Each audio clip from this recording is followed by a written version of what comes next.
овозаҳо муҳорибаи унвонӣ дар вазни нимёна реванш байни Леон Эдвардс ва Белол Муҳаммад дар коркар қарор дорад ва метавонад ки рӯзи 18 март дар турнири UFC 286 баргузор гардад. Ассалому алайкум дӯстон, хушомадем ба шабакаи мо. Дар навори имрӯза оиди тозатарин ва муҳимтарин хабарҳо аз ҷаҳони ММА гап мезанем. Барои дастгирии канали мо лайкро зер карда 3-4 калима комментария нависен. мо боша наворо оғоз.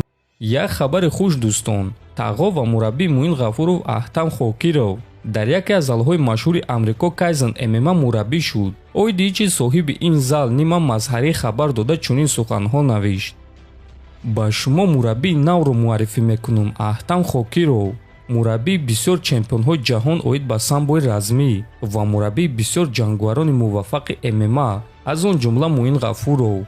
барои ман шуморо Аҳтам Хокиров дар зали Кайзен ММА дидан шарафи калон аст, навиштааст Нима. мо низ дӯстон ифтихор мекунем ки боз як фарзанди миллати тоҷик дар Амрико дар чунин зали машҳур ҳамчун мураббӣ кору фаъолият мекунад ва Аҳтам Хокировро табрик мекунем.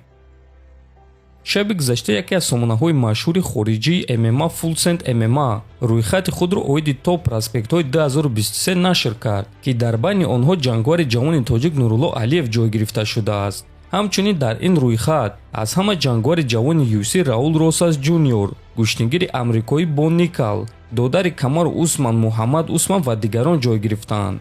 ин сомона боварӣ дорад ки ҷангварони номбаршуда ҷангварони оянда доранд ва соли 2023 онҳо худро хуб нишон медиҳанд ва аллакай худи ҳозир мо бояд ки онҳоро назорат кунем, чунки ояндаи хеле хуб доранд. ҳамчунин дӯстон бояд гуфт ки Нурулло Алиев аллакай дар Амрико қарор дорад ва акнун тамринҳои худро оғоз мекунад.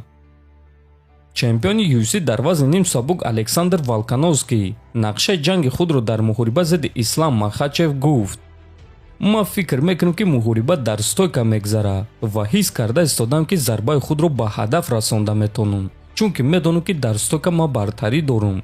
фикр мекунам ки ӯ аз аввали муҳориба кӯшиш мекунад ки маро ба замин афтонад ва ҳатто агар ки ӯ ин корро карда тавонад, ман ба шумо кафолат медиҳам ки ман ба пойҳои худ бармехезам ва ман тайёрам ки ин корро тамоми 25 дақиқа кунам. одатан вақте ки ман бо дигар ҷангварон меҷангам, ман медонам ки онҳо метавонанд ки маро ба нокаут равон кунанд. барои ҳамин ман кӯшиш мекунам ки дар стойка эҳтиётона кор кунам ва риск намекунам. аммо ин дафъа ман бояд ки риск кунам. ман эҳтиёт мекунам, аммо ман бояд ки нақшаи худро дар стойка амалӣ гардонам. ман набояд ки дар як ҷо истода интизор шавам. набояд ки сахт эҳтиётона кор кунам, чунки ман набояд ба ӯ иҷозат диҳам ки раундҳоро гирад. ана барои чӣ ман ҳис карда истодам ки ӯро ба нокаут равон мекунам.